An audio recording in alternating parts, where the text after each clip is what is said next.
नमस्कार। आज तक के इस खास कार्यक्रम में आपका स्वागत है। कई हफ्तों से एक खबर लगातार टीवी न्यूज चैनल्स पर चल रही है। सुशांत सिंह राजपूत के मौत का रहस्य।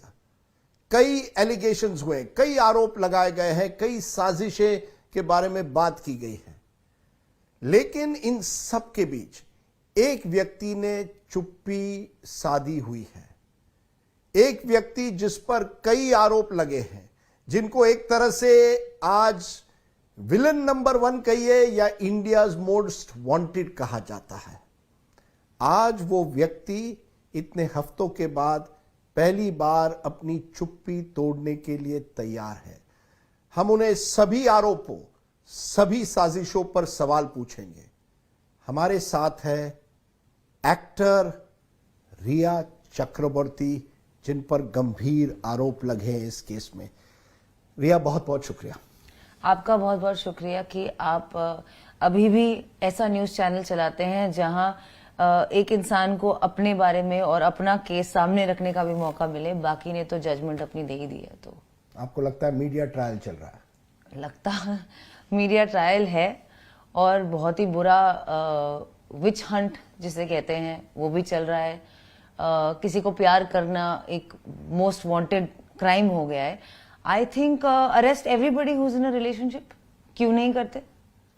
मैं 1 मिनट रिलेशनशिप पर आऊंगा, लेकिन उसके पहले मैं पूछना चाहता हूं। मैंने आपको इंट्रोडक्शन में कहा इंडियाज मोस्ट वांटेड, एक बॉलीवुड एक्टर। आप आए बॉलीवुड में, आपके सपने होंगे कि मुझे बड़ा स्टार बनना है। बड़ा स्टार आज इंडियाज मोस्ट वांटेड कहा जाता है, एक तरह से विलन कहा जा रहा है इस पूरे मामले का। किस तरह से आप देखती हैं आपका वो सपना और आज ये हकीकत? मुझे तो कभी कभी विश्वास भी नहीं होता कि ये मेरी लाइफ है। फार फ्रॉम द फैक्ट कि मुझे ये भी विश्वास हो कि सुशांत यहाँ अब नहीं है और वो सब कुछ सच नहीं बता सकता। मेरे सपने तो अब इतने कोसों दूर हैं कि मैं सिर्फ एक गहरी सांस लेना चाहती हूँ जहाँ 4-5 एजेंसीज मेरे पीछे ना पड़ी हूँ। मैं सिर्फ एक नॉर्मल दिन देखना चाहती हूँ जहाँ मैं सुबह उठ के बस नाश्ता कर सकूँ अपने पेरेंट्स के साथ और मेरे परिवार में किसी एक इंसान को एंजाइटी अटैक ना हो। तो सपने तो मेरे कब के पिछड़ गए, पर आई फाइट। You'll fight? आई फाइट। आपने कभी हिम्मत नहीं खोई है? क्योंकि जिस तरह से आरोप लगे हैं, कुछ लोग कहेंगे कि अब तो रिया चक्रवर्ती की हिम्मत भी गई होगी। तोड़ने की तो पूरी साजिश है। पहले मेरे फैमिली को तोड़ने की, फिर मुझे तोड़ने की, अब मेरे स्पिरिट को तोड़ने की कि इस लड़की को ऐसा कर दो कि ये अपने आप को भी डिफेंड नहीं कर पाए। क्या बोलती हैं Kangana ji? Systematic breakdown of a fragile mind Sushant के साथ हुआ है। तो मेरे साथ क्या हुआ है? मेरे साथ क्या हुआ है? It's the systematic breakdown of an innocent family, an innocent girl who loved an innocent boy. आप लोग इस बात से खुश नहीं हैं कि यहाँ पे कोई गॉसिप और कोई अतरंगी कहानी नहीं है और ये कोई विश कन्या कोई बुला देता है, कभी कोई औकात पे बात कर देता है, मतलब कुछ भी चल रहा है।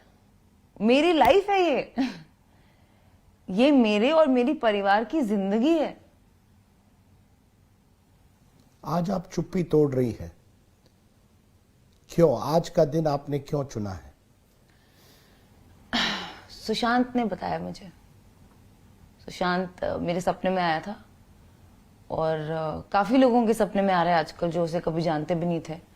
और उसने बोला कि तुम्हें स्पीक द ट्रूथ, जाके सबको बोलो तुम क्या हो, हमारा रिश्ता क्या था और क्या है।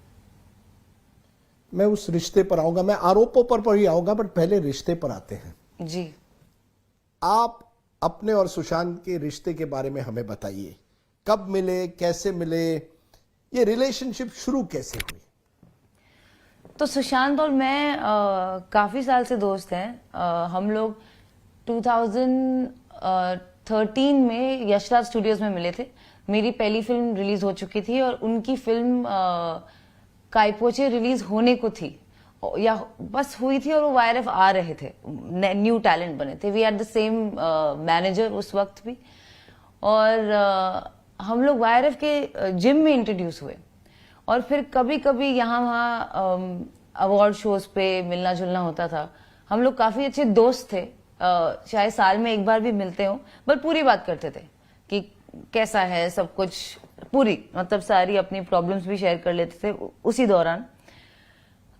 मुझे अच्छा लगता था तभी भी, और लगता था कि यार लेकिन कुछ अलग है, कुछ अलग किस्म का लड़का है, इसके साथ ना बैठ के बात करनी पड़ेगी, पूरी बात करनी पड़ेगी। और फिर अप्रैल 2019 13 अप्रैल सुशांत और मैं रोहिणी अय्यर जी की पार्टी पे मिले। वहां से हमारा रिश्ता फिर एक्चुअली शुरू हुआ, और प्यार तो सुशांत ने तो बोला उसको एक ही दिन में हो गया, पर मैंने एक्चुअली बोला था कि 2-3 महीने दो मुझे, मैं बताती हूँ। ये आई लव यू जो वर्ड